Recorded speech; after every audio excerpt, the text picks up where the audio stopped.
आज हम पढ़ रहे हैं राजस्थान का भौगोलिक परिदृश्य या फिर उसके ज्योग्राफिकल डिवीज़न राजस्थान के। तो जो राजस्थान है ये नॉर्मली हम देखें तो ट्रॉपिक ऑफ कैंसर इसकी जो है सबसे दक्षिण मोस्ट बाउंड्री बनाते हुए जाती है। तो हम ये समझ सकते हैं कि राजस्थान के दक्षिण छोर पे जो है काफ़ी जो है जो सन होता है 21 जून को ओवरहेड आ जाता है, पहली बात। दूसरी बात है कि ये मरुस्थलीय एरिया है और जो अरावलीज़ हैं, अरावलीज़ के कारण जो है मानसून उस एरिया पे पहुंच नहीं पाते हैं। इन तीन विषमताओं के कारण क्या है, ये हम अच्छे से समझ सकते हैं कि वहाँ पे पानी की कमी है राजस्थान वाले एरिया में, खासकर अरावली के वेस्ट में। तो इन सबको ध्यान में रखते हुए हम जो है राजस्थान का चार ज्योग्राफिकल डिवीज़न कर सकते हैं। 4 बिग्स होने को तो बहुत सारे हैं पर 4 बड़े हैं। पहला क्या है, रेतीला शुष्क मैदान। रेतीला शुष्क मैदान मतलब मरुस्थल वाला जो एरिया हो गया वो होता है रेतीला शुष्क मैदान, ठीक है। और ये क्या है, ये आपका अरावली जो है जाती है। अरावली कहाँ है, ये जो इमेज आप देख रहे हो इसमें लिखा है मैंने सेंट्रल अरावली रेंज। ये आपका ये पूरा का पूरा जो है अब्बू ब्लॉक, ये जो बीच में पतली सी लाइन जैसी जा रही है और आगे जाके ये नॉर्दर्न ईस्टर्न अरावली रेंज और अलवर रेंज ये नाम है। ये जो है अरावली माउंटेन है पूरा। और जो ये अरावली माउंटेन है इसके वेस्ट साइड में जो एरिया है जहाँ पे ये Luni basin, Nagaur upland, Shekhawat, घाघर plane और मरुस्थलिया थली है, ये सब जो है आपके क्या है, रेतीले शुष्क मैदान है। तो ये पहला जो है ज्योग्राफिकल डिवीज़न है, पहला कौन सा हो गया, रेतीला शुष्क मैदान, ठीक है। फिर उसके बाद दूसरा डिवीज़न है हमारा अरावली माउंटेन रेंजेस का ही। फिर उसके बाद तीसरा डिवीज़न है हमारा ईस्टर्न प्लेन का। अब ईस्टर्न प्लेन क्या होता है, प्लेन नदियों से बनता है। तो ये ईस्टर्न प्लेन में आ गया बानस का प्लेन, चंबल का प्लेन, मिडिल माही का प्लेन, तो माही नदी का प्लेन। तो सारा पानी वाला जो प्लेन है, मतलब हम कह सकते हैं कि फर्टाइल एरिया हो गया राजस्थान का, ये अरावली के ईस्टर्न एरिया में, ठीक है, जिसमें बानस, चंबल, माही 3 मेन जो है रिवर हैं। फिर इसके बाद जो है south eastern plane Rajasthan प्लेटू, south east Rajasthan प्लेटू, जिसे हाड़ौती एरिया पे कहते हैं, हाड़ौती एरिया। ये कौन सा हो गया, यहाँ पे जो डेक्कन लावा प्लेटू वाला एरिया है, इधर कोटा वोटा वाला एरिया है ये, यहाँ पे जो है साउथ ईस्टर्न राजस्थान प्लेटू या फिर हाथोड़ी एरिया कहते हैं। तो इस तरह से 4 मेजर ज्योग्राफिकल डिवीज़न है राजस्थान के, ठीक है। एक बार हम फिर से बात कर लेते हैं, राजस्थान के कितने ज्योग्राफिकल डिवीज़न है। There are 4 major geographical division of Rajasthan. पहला क्या है, आपका सैंडी एरिया, रेतीला शुष्क मैदान। Second, Aravalli and other mountain areas. Third, the eastern plain. And fourth, the south east Rajasthan plateau, Hadoti area. अब हम डिटेल में जाते हैं हर एक के, ठीक है। तो पहला है आपका रेतीला शुष्क मैदान या फिर सैंडी एरिया। ये जो है 2 पार्ट में डिवाइड हो सकता है। पहला है मरुस्थल, ठीक है, थार एरिया मतलब। एंड सेकंड है राजस्थान बागर अथवा अर्ध शुष्क मैदान, ठीक है। बागर क्या होता है, बागर होता है वो पुरानी एलुवियल सॉइल जो रह जाती है उसको बागर कहते हैं। और अथवा अर्ध शुष्क मैदान मतलब जहाँ पे जो है शुष्कपन है, अर्ध शुष्क है, मैदानी एरिया हो गया वो हो जाता है, ठीक है। तो ये 2 में डिवाइडेड है। रेतीला शुष्क मैदान जो है 2 में डिवाइडेड है। एक है मरुस्थल जहाँ पे पूरी तरह से जो है आपको सैंड ही सैंड मिलेगी, और दूसरा है थोड़ा सा बागर एरिया जहाँ पे पानी की कमी है और कभी नदी बही होगी और उसके अवशेष ही होंगे मात्र, तो उसे कहते हैं अर्ध शुष्क मैदान। तो मरुस्थलीय एरिया कहाँ है, ये जो येलो कलर का इतना बड़ा सा एरिया दिख रहा है ये मरुस्थलीय एरिया, और इसमें बीच में ये हल्का सा जो एरिया है इसे ड्यून फ्री ट्रैक कहते हैं। यहाँ पे मतलब सैंड ड्यूज नहीं बनते हैं इसलिए इन्हें ड्यून फ्री ट्रैक कर रहे हैं। बाकी ये पूरे जो येलो एरिया है आपको दिख रहा, इस पूरे एरिया में जो सैंड ड्यूज बनते हैं। सैंड ड्यूज का होते हैं टीले। तो अब हम इसको जो है डिटेल में पढ़ लेते हैं। तो पहला है आपका रेतीला शुष्क मैदान, मरुस्थल। मरुस्थल में आता है यह जो है बीकानेर, जालोर, चुरू, पश्चिमी नागौर के कुछ भाग और बाड़मेर के 2/3 पश्चिमी भाग पर विस्तृत है। पश्चिम में और आगे यह रेतीले और सूक्ष्म मरुस्थली थार मरुभूमि के नाम से जाने जाते हैं। तो इसे किस नाम से जाना जाता है, थार नाम से जाना जाता है। और ये पूरा आपको बीकानेर में मिलेगा, जालोर में मिलेगा, बीकानेर में मिलेगा, जालोर में मिलेगा, चुरू में मिलेगा, और पश्चिमी नागौर में मिलेगा, और कुछ भाग और बाड़मेर के 2/3 पश्चिमी भाग में मिलेगा। ठीक है, तो कहाँ कहाँ है? बाड़मेर में है, बीकानेर में है, जालोर में है, चुरू, पश्चिमी नागौर। मरुस्थलीय प्रदेश जो है कहाँ से कहाँ तक है? कच्छ की खाड़ी से लेकर पाकिस्तान की सीमा के सहारे पंजाब तक बालू का स्तूपों के आवरण से ढका हुआ है। ठीक है, बालू का स्तूप का मतलब होता है सैंड ड्यूज।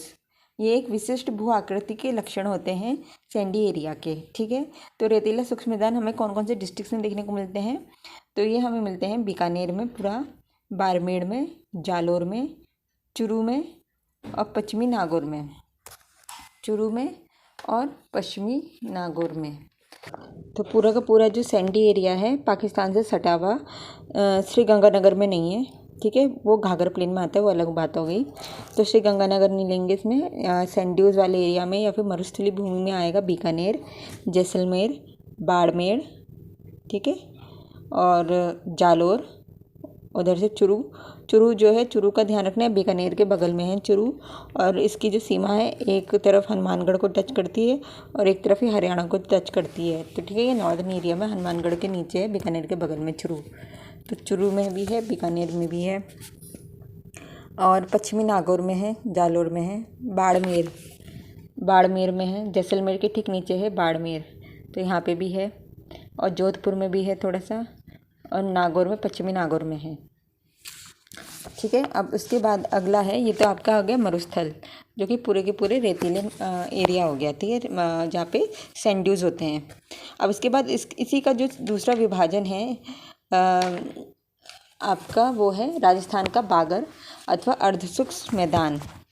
अरावली के पश्चिमी किनारे, मतलब अरावली के किनारे से आप समझ लो, ये जो बीच में अरावली जा रही है, इसके साइड में जो ये एरिया है, ये पूरा का पूरा एरिया जो है आपका राजस्थान बांगर अथवा अर्धशुष्क मैदान है। तो बांगर आप ऐसे समझो, यहाँ कभी नदियाँ प्रभावित हुई होंगी, प्रभावित, तो वो उनके सूख जाने के कारण और साउथ वेस्टर्न मानसून यहाँ पहुँचने के कारण ये अर्धशुष्क बन गए। ठीक है, तो ये इसमें क्या है, अरावली के पश्चिमी किनारे से रेतीला शुष्क मैदान की सीमा लगभग 75,000 किलोमीटर स्क्वायर क्षेत्र पर राजस्थान बांगर अथवा अर्धशुष्क मैदान का विस्तार है।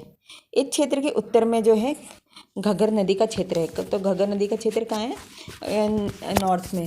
तो घग्गर नदी में कौन से एरिया आ गए हैं आपके? श्री गंगानगर मिल रहा है और हनुमानगढ़ मिल रहा है। तो ये जो आपके घग्गर नदी का क्षेत्र है। उत्तर पूर्व में शेखावटी का क्षेत्र है। शेखावटी का क्षेत्र क्या है? उत्तर पूर्व में है शेखावटी का क्षेत्र, जहाँ ये आपको पिंक कलर में दिख रहा है शेखावटी, इसमें है शेखावटी का क्षेत्र है। तथा दक्षिण पूर्व में, दक्षिण मतलब साउथ ईस्ट भाग में लूनी नदी अपनी कई सहायक नदियों के साथ फैली है, जिसमें जो है जोधपुर एवं बाड़मेर जिले के अधिकांश भाग तथा पाली, जालोर और सिरोही जिले के पश्चिमी भाग स्थित हैं। तो इसमें जो आपका ये क्षेत्र है लूनी नदी का क्षेत्र, इसमें कौन से एरियाज़ हैं? लूनी नदी के क्षेत्र में जो एरियाज़ हैं वो आपका ये कह रहा है कि बाड़मेर आ जाता है और जोधपुर आ जाता है। बाड़मेर, जोधपुर आ जाता है और जालोर आता है, पाली आता है, पूरा पाली आता है और सिरोही जिला आता है। ठीक है, पूरा पाली और सिरोही जिला। सिरोही कहाँ है? जालोर के बगल में। तो जालोर के बगल में है सिरोही, और पाली जो है ऊपर है, जोधपुर के नीचे है पाली, और सिरोही फिर पाली के नीचे है। और जालोर जो है, जालोर भी पाली के नीचे है, बाड़मेर के बगल में है। जालोर और सिरोही ये दोनों किसको टच करते हैं? दोनों गुजरात को टच करते हैं। तो जालोर, सिरोही, पाली, जोधपुर, नागौरी, ये जो एरिया है नागौर, ये सारे एरिया क्या है? ये लूनी बेसिन के पार्ट का एरिया है। ये लूनी बेसिन के पार्ट का एरिया, और बाड़मेर भी आ जाता है उसमें। और क्या कहते हैं, जोधपुर, बाड़मेर। ठीक है, तो फिर से बात करें लूनी नदी में तो कौन कौन आता है? नागौर आता है, जोधपुर आता है, बाड़मेर आता है, जालोर आता है, सिरोही आता है, पाली आता है। ये एरियाज आ रहे हैं आपके किसमें? बाड़मेर में, आपके लूनी बेसिन में। और उससे पूर्व हमने क्या पढ़ा था? घग्गर नदी का बेसिन था, वो किधर था? वो श्री गंगानगर और हनुमानगढ़ में था। और फिर शेखावटी, ऊपर के राज्यों को शेखावटी एरिया कह दिया था इन्होंने। ऊपर के कौन से हो गए?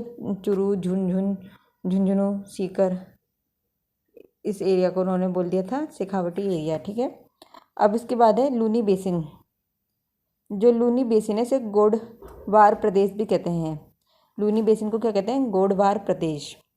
अजमेर की दक्षिण पश्चिमी अरावली क्षेत्र से लूनी नदी निकलकर, तो निकलती कहाँ है लूनी नदी? अजमेर के पास जो दक्षिण पश्चिमी अरावली श्रेणी है, अजमेर के पास जो दक्षिण पश्चिमी अरावली श्रेणी है, अरावली श्रेणी अजमेर के पास से निकलती है, अरावली की श्रेणी से लूनी नदी। और ये बहती है और अरावली के तीव्र उत्तर पश्चिम ढालों से बहते हुए छोटी छोटी नदियाँ इसके बाएं और किनारे में आके मिलती हैं और ये जो है लूनी बेसिन बनाती है। तो हम कह सकते हैं कि आपकी जो ये लूनी नदी है ये अजमेर के पास से निकलती है अरावली से। अब है शेखावटी भूभाग। क्या है ये आंतरिक जल प्रवाह का मैदान है। क्या है ये? आंतरिक जल प्रवाह का मैदान। शेखावटी भूभाग क्या है? आंतरिक जल प्रवाह का मैदान है। बांगर प्रदेश में राजस्थान की, ये बांगर प्रदेश का ही पार्ट है शेखावटी भूभाग, राजस्थान की उत्तर पूर्वी सीमा तथा लूनी बेसिन के उत्तर में आंतरिक जल प्रवाह का मैदान विस्तृत है। इसके पूर्व 50 सेंटीमीटर की वर्ष रेखा से निर्धारित होती है। इसकी सीमा कैसे निर्धारित है कि यहाँ पे सिर्फ 50 सेंटीमीटर की बारिश होती है। अरावली श्रेणी इस क्षेत्र के दक्षिण से उत्तर तक फैली है, जो इसको दो भागों में विभाजित करती है। एक तरफ उत्तर में शेखावटी रेतीले मनुस्तरी भूभाग तथा दूसरी तरफ दक्षिण व दक्षिण पूर्व में जयपुर के उपजाऊ मैदान है। इस प्रकार दोनों के बीच अरावली श्रेणी प्राकृतिक सीमा बनाती है। तो ये कहते हैं जो शेखावटी भूभाग है ये दो पार्ट्स में डिवाइडेड है बिकॉज ऑफ अरावली। जो अरावली के जो वेस्ट एरिया है वहाँ पे मरुस्थली है और ईस्ट वाला एरिया जो है वो जयपुर वाला एरिया है, तो वहाँ पे जो है उपजाऊ भूमि है। शेखावटी भूभाग की स्थलाकृति उबड़ खाबड़ बालू की टीलों द्वारा परिलक्षित होती है। यह पवनानुवर्ती बालू स्तूपों का केंद्रीयकरण अधिक दिखाई देता है, जिस भूभाग की विशेषता है। तो शेखावटी में ये कह रहे हैं कि सैंड पवन के अकॉर्डिंग बन जाती है, तो बारचंस कह देते हैं ना इंग्लिश में उसे, तो क्रीशेंट शेप के बन जाते हैं। तो मतलब जैसे हवा जिस डायरेक्शन में चलती है उस जगह उस डायरेक्शन में आपका जो है सैंड बन जाते हैं। ये शेखावटी एरिया की विशेषता है। शेखावटी भूभाग के कस्बों व नगरों के समीप बालिका स्तूपों की संख्या उनका आकार बढ़ता चला जाता है। यह आकार बालिका स्तूप बरखान प्रकार के होते हैं, जबकि अन्य क्षेत्रों में पवनामूर्ति प्रकार के होते हैं। कुछ स्थानों पर निम्न भूभाग में चूनेदार अध स्तर अनावृत हैं। फलस्वरूप कच्चे तथा पक्के कुओं का निर्माण सुविधाजनक है। ये कुएं स्थानीय भाषा में जौहर के नाम से जाने जाते हैं। ठीक है, तो कुओं को स्थानीय भाषा में क्या कहते हैं? जौहर। कुओं को स्थानीय भाषा में कहते हैं जौहर। जौहर। फिर है नागौरी उच्च स्थलीय। अब आगे अगला नागौरी उच्च स्थलीय जो बीच में ब्लू कलर का दिख रहा है आपको, ये दक्षिण पूर्व में मतलब सेंटर में है हम बोल सकते हैं। ये अति आर्द्र लूनी बेसिन तथा उत्तर पूर्व शेखावटी शुष्क अति अंतर्वर्ती मैदान के बीच में विस्तृत है। इसकी स्थल कृति अनवर्त जल प्रवाह क्रम नमकीन झीलें एवं चट्टानी व पहाड़ी धरातल के कारण अपने में विशिष्ट है। यहाँ प्रदेश बंजर और रेतीला है क्योंकि मिट्टी में सोडियम नमक पाया जाता है। सीधी सादी बात है। नागौरी अपलैंड कह सकते हैं। नागौरी अपलैंड जो है बिल्कुल भी जो है फर्टाइल नहीं है, बिल्कुल बेकार एरिया है। ठीक है, सबसे बेकार एरिया। वैसे तो बाकी भी बेकार ही हैं पर ये बहुत ही बेकार है क्योंकि यहाँ ज़मीन में नमक है, ज़मीन में नमक है तो कुछ उग ही नहीं सकता है। सोडियम नमक पाया जाता है क्योंकि मिट्टी में सोडियम नमक पाया जाता है, इसलिए भूमि क्या है? बंजर है। और यहाँ पे क्या है? यहाँ पे अंतर्वर्ती जल प्रवाह क्रम नमकीन झीलें हैं, चट्टानें हैं व पहाड़ी धरातल है। इस प्रदेश की समुद्री तल से ऊंचाई 300 से 500 मीटर है। घग्गर मैदान जो है वो कहाँ है? वो गंगानगर जिले के 3/4 भाग पर विस्तृत है। घग्गर, सरस्वती, चौतांग, सतलज नदियों द्वारा हिमालय पदस्थल के शिवालिक से लाकर जमा की हुई जलोढ़ सामग्री द्वारा मैदान निर्मित हुआ है। ये नदियाँ अब विलुप्त हो चुकी हैं। ठीक है, तो ये जो नदियाँ हैं घग्गर प्लेन की वो विलुप्त हो चुकी हैं। ये नदियाँ कौन सी थी? सरस्वती, घग्गर, चौतांग, सतलज। यह प्रदेश एक रेतीला मैदान है जिसमें बालू स्तूप और छोटे बालू की पहाड़ियाँ छितरी हुई मिलती हैं। घग्गर नदी, तो यहाँ पे भी जो है आपको बालू के स्तूप ही मिलेंगे, पर यहाँ पे पहले जो था नदियाँ ने अपना डिपॉजिट किया हुआ है, ऐसे बोल रहा है। अब घग्गर नदी अपने प्राचीन पेटों में ही बहती है। घग्गर नदी आज भी अपने पुराने रास्ते में ही बहती है। आज की घग्गर नदी वैदिक साहित्य की बहुचर्चित सरस्वती नदी है। आज जो हम घग्गर नदी कह रहे हैं वो जो है प्राचीन की सरस्वती नदी है, ठीक है। आज की घग्गर नदी क्या है, ये प्राचीन की जो ऋग्वेदा में सरस्वती नदी हम पढ़ते हैं वही है ये। अब इसके बाद अब हम नेक्स्ट टॉपिक में आ जाते हैं, Aravalli part 2, Aravalli and mountain area. तो अरावली और माउंटेन एरिया में क्या है, इसमें जो है 6 पार्ट्स में जो है डिवाइड किया जा सकता है अरावली या माउंटेन एरियाज को, ठीक है। कितने पार्ट में डिवाइड किया जा सकता है, 6 पार्ट्स में। तो पहला पार्ट क्या है, नॉर्थ ईस्टर्न अरावली, फिर दूसरा है सेंट्रल अरावली, तीसरा है शेखावटी की पहाड़ियाँ। हमने कहा था ना शेखावटी 2 पार्ट्स में डिवाइड होता है, तो ये वाला शेखावटी की पहाड़ी। चौथा है मेवाड़ की पहाड़ी, फिर उसके बाद है मेवाड़ पहाड़ी या भोराट पठार, और फाइनल है अबू ब्लॉक रीजन। तो हम स्टार्ट करते हैं अरावली श्रेणी और पहाड़ी प्रदेश को समझते हुए। अरावली श्रेणी राजस्थान की मुख्य एवं विशिष्ट पर्वत श्रेणी है। यह पर्वत श्रेणी एक निरंतर श्रेणी नहीं है, बल्कि बीच बीच में टूटी हुई है। यह दक्षिण पश्चिम में सिरोही से आरंभ होकर उत्तर पूर्व में खेतड़ी तक श्रृंखलाबद्ध है। उसके पश्चात यह छोटे छोटे श्रृंखलाओं में दिल्ली तक विस्तृत है, ठीक है। ये कॉन्टिन्यूस कहाँ से कहाँ तक है, सिरोही से आरंभ होकर उत्तर पूर्व में खेतड़ी तक, सिरोही से लेके खेतड़ी तक, सिरोही से लेके खेतड़ी तक, ये क्या है, कॉन्टिन्यूस है, सिरोही से लेके खेतड़ी तक। खेतड़ी का ये खेतड़ी माइन हो गया ना, जहाँ से ओर्स निकलते हैं, जिंक टिन। तो ये कह रहा है कि खेतड़ी माइन तक लेके, सीकर से लेके खेतड़ी तक जो है सीधी है चट्टानें अरावली की। फिर उसके बाद ये जो है टूट टूट के हैं आगे दिल्ली तक जाती। अब इसके बाद है अरावली पर्वतमाला की सबसे ऊंची चोटी है गुरु शिखर। सबसे ऊंची चोटी कौन सी है, गुरु शिखर, जिसकी ऊंचाई है 1722 मीटर, 1722 मीटर, 1722 मीटर। तो सबसे माउंट आबू है सबसे ऊंची, गुरु शिखर है सबसे ऊपर। अरावली पर्वतमाला की सबसे ऊंची पर्वत क्या है, गुरु शिखर है, जो 1722 मीटर ऊंची है। यह जो है सिरोही जिले के माउंट आबू में स्थित है। गुरु शिखर का है माउंट आबू में, सिरोही जिला है उसके माउंट आबू, सिरोही जिले में माउंट आबू है, सिरोही में माउंट आबू है, वहाँ पे जो है गुरु शिखर है, चोटी है। यह क्षेत्र राज्य का सर्वाधिक वर्षा वाला एवं सघन वनस्पति का क्षेत्र है। वेरी इंपॉर्टेंट, सिरोही जिला क्या है, ये राज्य का सर्वाधिक वर्षा वाला और सघन वनस्पति क्षेत्र है सिरोही। सिरोही में जो है सबसे ज़्यादा ये अबू ब्लॉक रीजन जो हो गया ना, ये सबसे ज़्यादा वर्षा वाला एरिया है और सघन वन है इधर। गुरु शिखर के अतिरिक्त अरावली की अन्य ऊंची चोटियाँ कौन कौन सी है, शेर, दिलवाड़ा, अचलगढ़, कुंभलगढ़, जरगा, रघुनाथगढ़, खो आदि। तो गुरु शिखर तो सबसे ऊंची है, उसकी जगह और कौन सी है, खो है, गढ़गढ़ कौन सी है, कुंभलगढ़, अचलगढ़, रघुनाथगढ़। 3 गढ़ कौन से, अचलगढ़, कुंभलगढ़, रघुनाथगढ़। अचलगढ़, कुंभलगढ़, रघुनाथगढ़, खो। अचलगढ़, कुंभलगढ़, रघुनाथगढ़, खो। अचलगढ़, कुंभलगढ़, रघुनाथगढ़, खो। और शेर और दिलवाड़ा, दिलवाड़ा टेम्पल्स है ना, दिलवाड़ा, शेर, दिलवाड़ा आदि।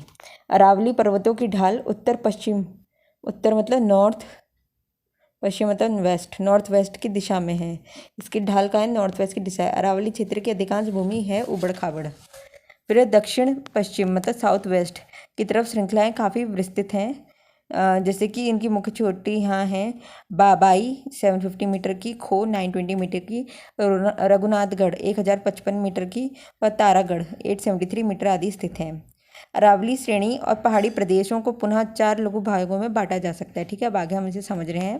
पहला है उत्तर पूर्वी मतलब नॉर्थ ईस्ट पहाड़ी प्रदेश। यह प्रदेश जयपुर जिले के उत्तर पश्चिमी भागों के में तथा अलवर जिले के अधिकांश भागों में स्थित चट्टानी और प्रपाती पहाड़ियों के कई समांतिक कटकों को शामिल करता है। इनकी शाखाएं पश्चिम में सीकर, श्री माधोपुर, नीम, कथाना और खेतड़ी तहसीलों में पाई जाती हैं। अब है अरावली में स्थित प्रमुख दरें। पहला है देसुरी की नाल, ये पाली में है। पाली में क्या है, देसुरी की नाल। राजसमंद में है दिवेर की नाल, किनाल। देसुरी की नाल पाली में, दिवेर की नाल राजसमंद में, बर पाली में, राजसमंद में सबसे ज़्यादा है हाथिया गुड़ा, कामली घाट, गौरम घाट, हल्दी घाट, हल्दी घाटी का युद्ध, हल्दी घाट। राजसमंद, राजसमंद और फिर जिलवा किनाल पाली। तो हम देख रहे हैं कि अरावली की जो प्रमुख दरें हैं, दरें क्या होता है, दो पहाड़ों के बीच का एरिया, पास कहते हैं ना उसे। तो अरावली का जो दरें हैं वो हम पाली और राजसमंद इन दो जगहों में देख रहे हैं। ये जो राजसमंद है ये पाली के ही बगल में है, ठीक है ना, राजसमंद पाली के ही बगल में है। और ये जो है पाली राजसमंद भीलवाड़ा अजमेर, तो राजसमंद थोड़ा सा अजमेर को भी छूता है, पाली को भी, भीलवाड़ा को भी और उदयपुर को भी साउथ से, और चित्तौड़गढ़ को भी। राजसमंद बीच में है पतला सा पाली, सिरोही के ऊपर है पाली, पाली के वेस्ट में है राजसमंद। तो पाली और राजसमंद एरिया है जहाँ पे बहुत सारे दरें हैं, अरावली की प्रमुख दरें हैं, बहुत सारी दरें मतलब प्रमुख दरें हैं, 8 दरें हैं। हल्दी घाटी राजसमंद में है, गौरम घाट भी राजसमंद में है, कामली घाट भी राजसमंद में है, दिवेर किनाल भी राजसमंद में है। और पाली में क्या है, किनाल किनाल करके ही है, और एक है बर। पाली में एक है बर, दूसरा है देसुरी किनाल, तीसरा है जिलवा किनाल, जिलवा किनाल, देसुरी की बाल, बर, देसुरा किनाल, जिलवा के बाल और बर। फिर मध्य अरावली श्रेणी, इस श्रेणी के अंतर्गत आता है अजमेर, जयपुर तथा टोंक। टोंक, अजमेर, जयपुर, टोंक, ये मध्य अरावली एरिया है। जिले के दक्षिण पश्चिम में स्थित अरावली क्षेत्र श्रेणी की पहाड़ियाँ शामिल हैं। इस प्रदेश में पुनः 2 भागों में विभाजित किया जा सकता है इस एरिया को। पहला है शेखावटी निम्न पहाड़ियाँ, दूसरा है मेरवाड़ पहाड़ियाँ। और शेखावटी निम्न पहाड़ी क्या है, इस प्रदेश का भूभाग बालू पहाड़ियाँ हैं और निम्न गर्तों से परिलक्षित हैं। यह आंतरिक प्रवाह क्षेत्र है। सांबर झील से प्रारंभ होने वाली सबसे लंबी श्रेणी झुंझुनू जिले के सिहना तक जाती है। और मेरवाड़ पहाड़ियाँ क्या है, मेरवाड़ पहाड़ियाँ मारवाड़ के मैदान को, मेवाड़ को के उच्च पठार को अलग करने वाली पर्वत श्रेणी है, जो अजमेर शहर के समीपवर्ती भागों में पहाड़ों के समांतर अनुक्रमण में दृष्टिगोचर होती हैं।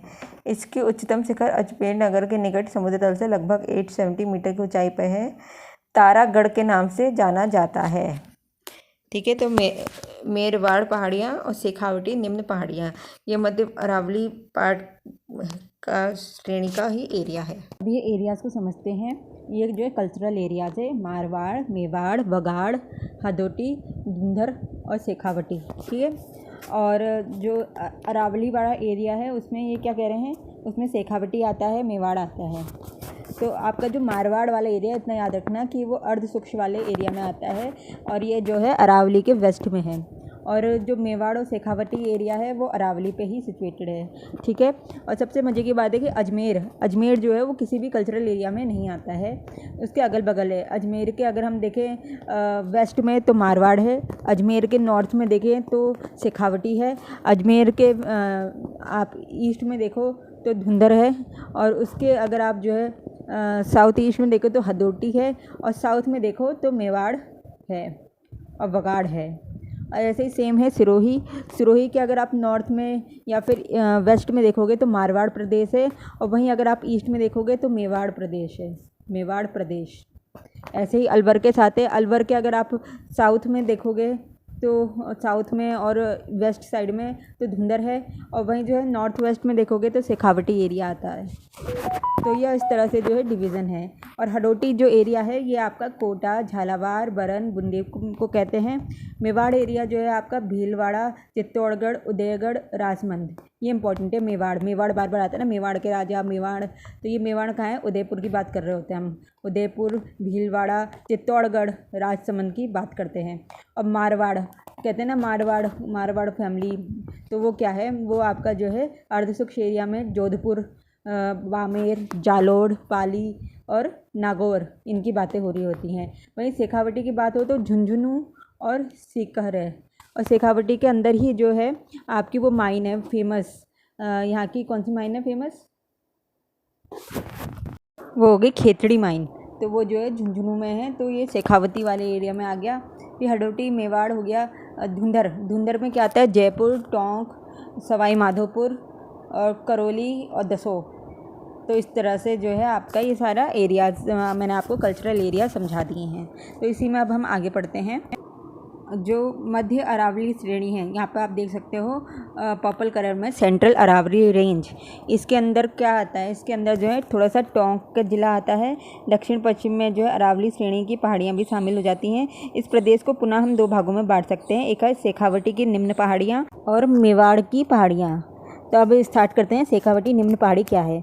इस प्रदेश का भू दृश्य जो है बालू पहाड़ियाँ, तो बालू की पहाड़ियाँ हैं और निम्न गर्तों से परिलक्षित हैं। यहाँ आंतरिक प्रवाह क्षेत्र है। ये क्या है, एक आंतरिक प्रवाह क्षेत्र। सांबर झील से प्रारंभ होने वाली सबसे लंबी श्रेणी झुंझुनू जिले में सिहना तक जाती है। तो यहाँ पे सांबर झील से लेके झुंझुनू जिले तक जो है एक पहाड़ी जाती है। ये है शेखावती निम्न पहाड़ियाँ। यहाँ क्या है, बालू से निर्मित पहाड़ियाँ हैं। फिर है मेवाड़ पहाड़ियाँ। मेवाड़ पहाड़ियाँ जो है मेवाड़ के मैदान को मेवाड़ के उच्च पठार से अलग करने वाली पर्वत श्रेणी है।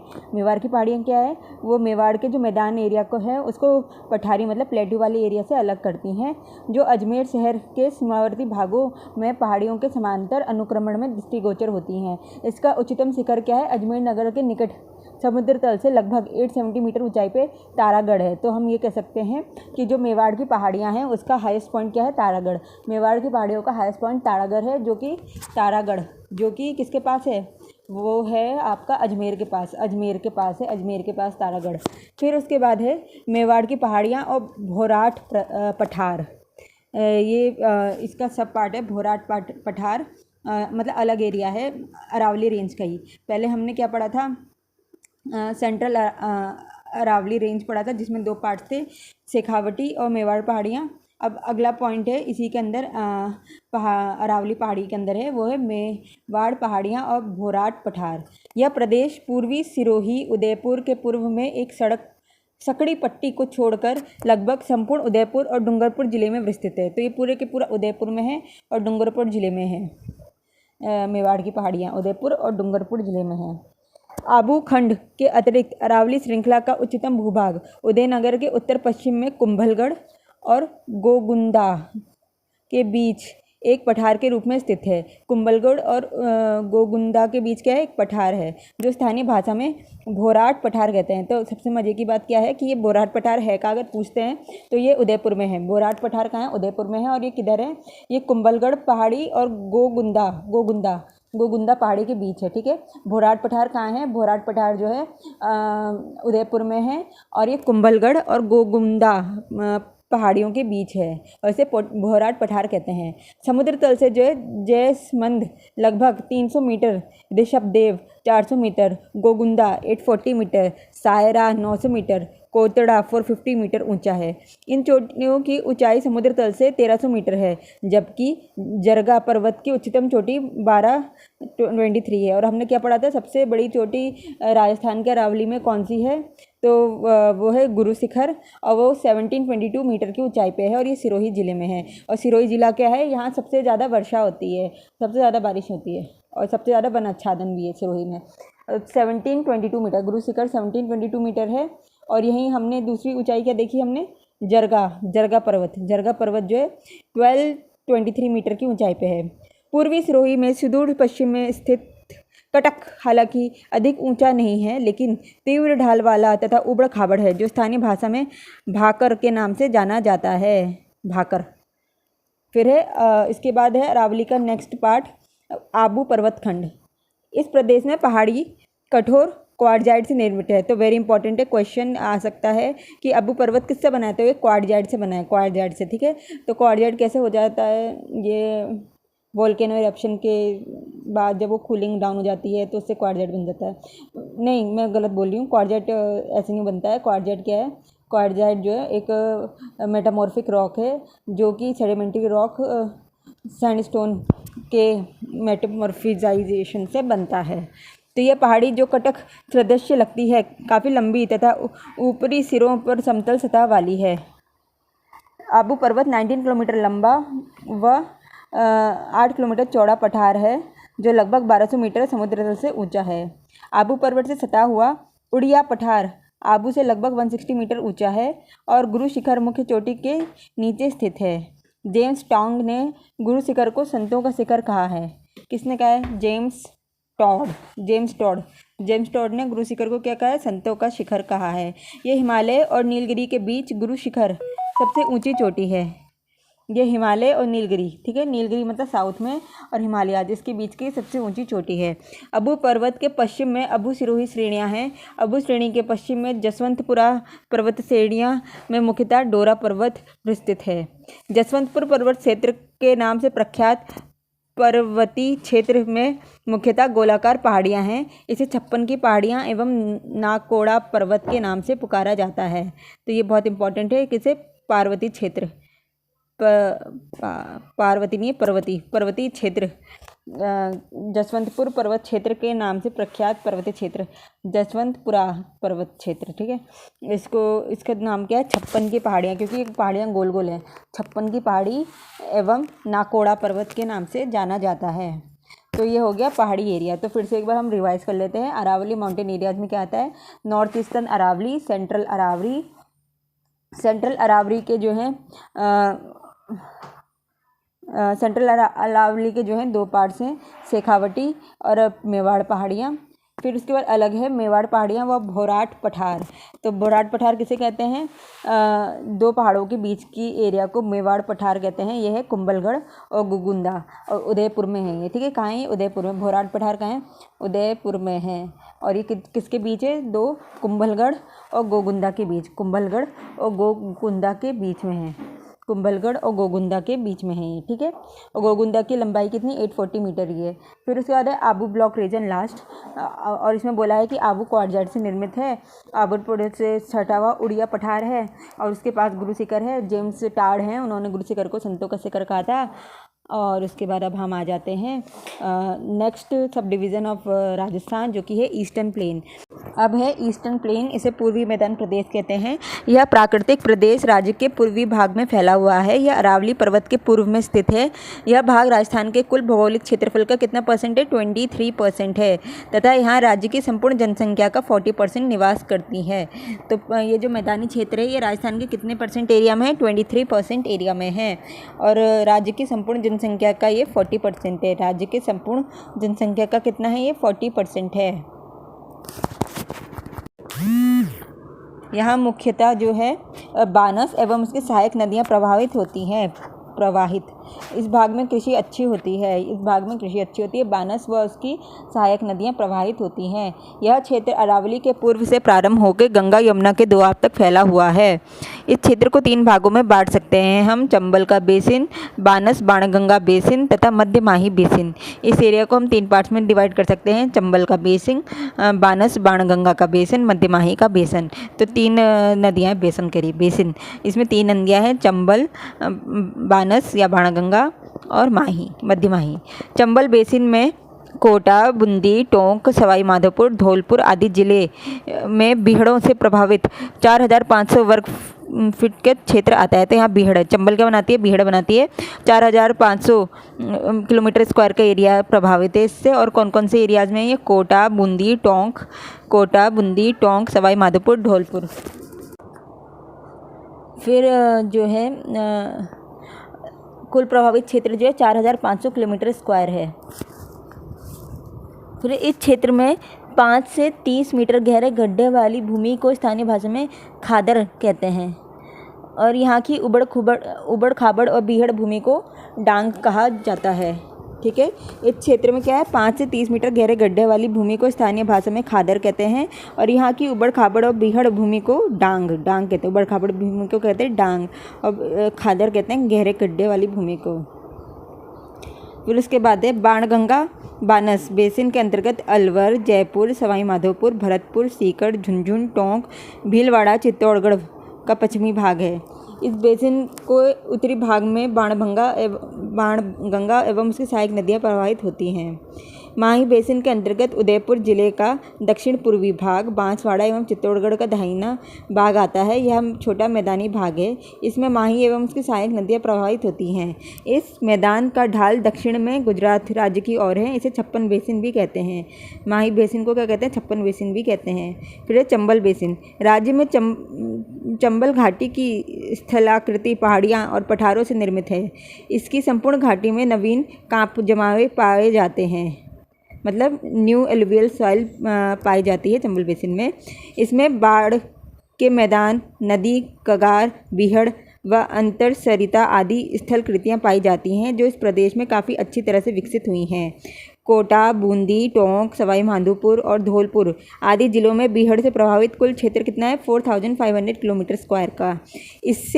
इसमें सबसे अधिक महत्वपूर्ण चंबल बीहड़ पट्टी है जो 480 किलोमीटर लंबाई में कोटा से बाना तक विस्तृत है।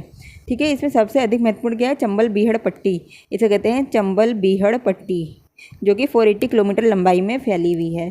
फिर अब बानस बेसिन। बानस बेसिन पश्चिम में 550 सेंटीमीटर वर्षा रेखा द्वारा, दक्षिण में महान भारतीय जल विभाजक द्वारा, उत्तर में अलवर पहाड़ी प्रदेश द्वारा तथा पूर्व में विंध्या कागार के द्वारा सीमांकित है। तो इसमें क्या बता रहे हैं कि बानस बेसिन कितने में है, ये जो है 50 सेंटीमीटर वाला जो एरिया है आपका, वहाँ से लेके वाटर डिवाइड क्या होता है, जो बीच में वो पहाड़ी है ना आपका अरावली का ही उसके पास, दिल्ली के आसपास, वहाँ पे एक वाटर डिवाइड बन जाता है।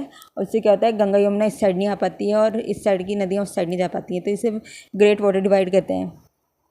तो वहाँ पे से है जाती है ये।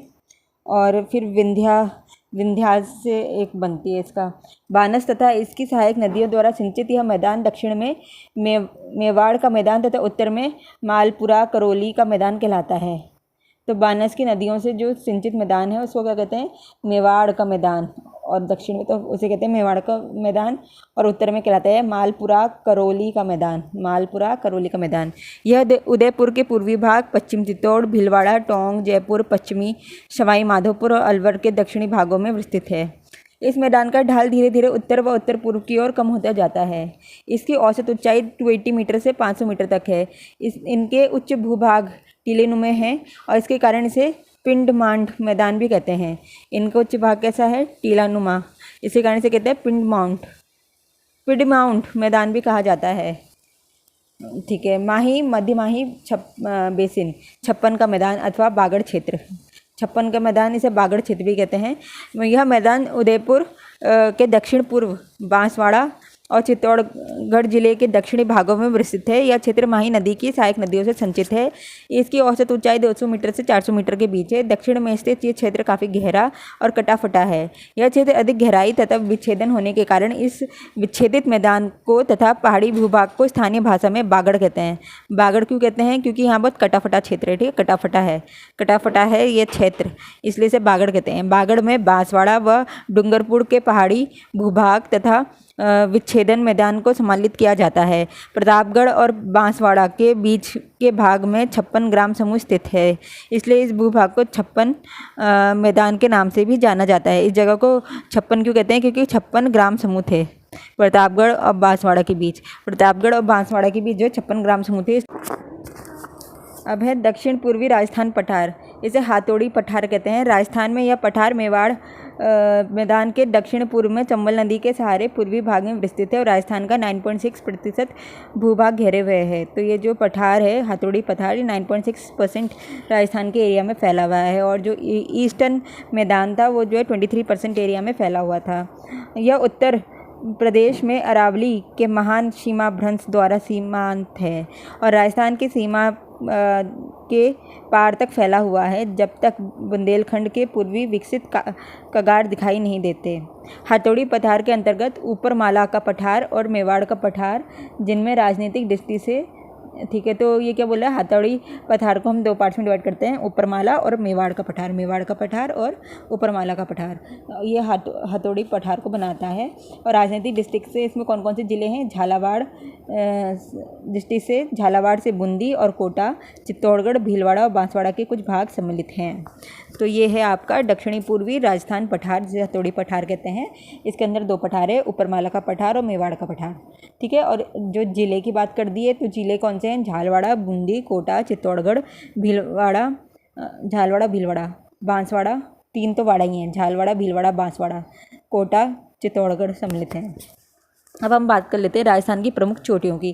तो सबसे ऊंची चोटी इसकी है गुरु शिखर, सिरोही में है, 1722 मीटर की ऊंचाई है। गुरु शिखर कहाँ है? सिरोही जिले में 1722 मीटर की ऊंचाई में है। फिर उसके बाद आता है शेर पर्वत है, ये सिरोही में ही है, ये 1597 की ऊंचाई पे है। फिर दिलवाड़ा है, यहाँ पे जैन टेम्पल है सिरोही में, 1442 मीटर की ऊंचाई पे है। फिर जरगा है उदयपुर में, ये 1431 की ऊंचाई पे है। फिर अचलगढ़ है सिरोही में, ये 1380 किलोमीटर की ऊंचाई में। फिर कुंभलगढ़ है राजमंद में, ये 1224 की ऊंचाई पे है।